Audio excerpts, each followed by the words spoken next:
Good morning student. हमारे पास दो तीन टाइप के बच्चे होते हैं।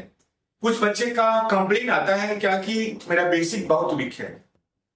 कुछ एवरेज बच्चे होते हैं और कुछ बच्चे का कमांड होता है टॉपिक पर। तीनों में अंतर क्या है? बच्चे बेसिक क्यों कमजोर होता है? तो मैं सोच रहा हूं कि बच्चे मैथमेटिक्स में, खासकर मैथमेटिक्स का जो क्वेश्चंस होते हैं उसको सॉल्व करने के लिए थ्योरी क्लियर होना चाहिए और फॉर्मूला क्लियर होना चाहिए। इसी क्लास 11th में मेरे पास 2 बार कंप्लेंट आ चुका है कि मेरा क्लास 11th में बिल्कुल समझ में नहीं आता। इसका कारण यह है कि उनका जो 10th क्लास का जो मैथमेटिक्स है वो वीक है। जैसे 10th क्लास का बेसिक ट्रिग्नोमेट्री मान लीजिए, साथ में उनका जो अलजेब्रिक फॉर्मूला जो होता है, एक क्वाड्रेटिक इक्वेशन हो गया, फैक्टराइजेशन हो गया, a + b का होल क्यूब हो गया, इसको हम लोग बेसिक बोलेंगे। किसके लिए? क्लास 11th के लिए। अगर आपका ये क्लियर नहीं है तो क्लास 11th में समझ में नहीं आएगा बिल्कुल, क्योंकि 10th और 11th का मैथमेटिक्स बिल्कुल चेंज है।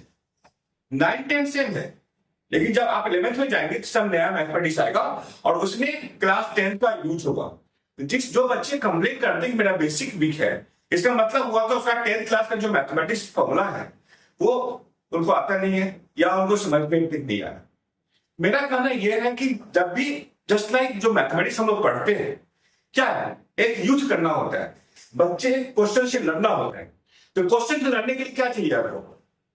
एक हथियार चाहिए, जो हम लोग बोलते हैं फॉर्मूला।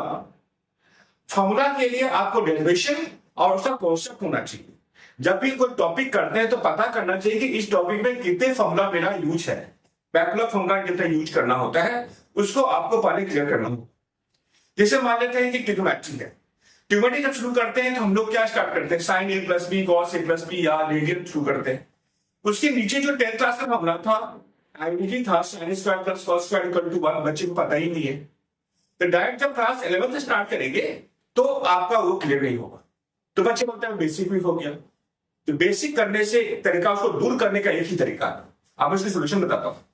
पहले आप जो भी टॉपिक शुरू करते हैं क्लास 11th में, तो उसमें देखिए कि क्लास 10th 9th का कौन सा फॉर्मूला आपको यूज करना है। अगर उस जो फॉर्मूला यूज होता है उतने फॉर्मूला के आप रिविजन करें, उसे याद करें, फिर क्लास 11th स्टार्ट करें, तो आपका बेसिक स्ट्रांग हो जाएगा। और हर एक फॉर्मूला को डेरिवेशन करें और पहले समझने की कोशिश करें। ब्लाइंड नहीं रटें। ब्लाइंड रटने से क्या होता है, आज पढ़ोगे कल दिमाग आउट हो जाएगा, भूल जाओगे। तो पहले एक फॉर्मूला उठाएं और उस पर जितने उस टॉपिक्स में जितने भी क्वेश्चंस है उसको सॉल्व करें।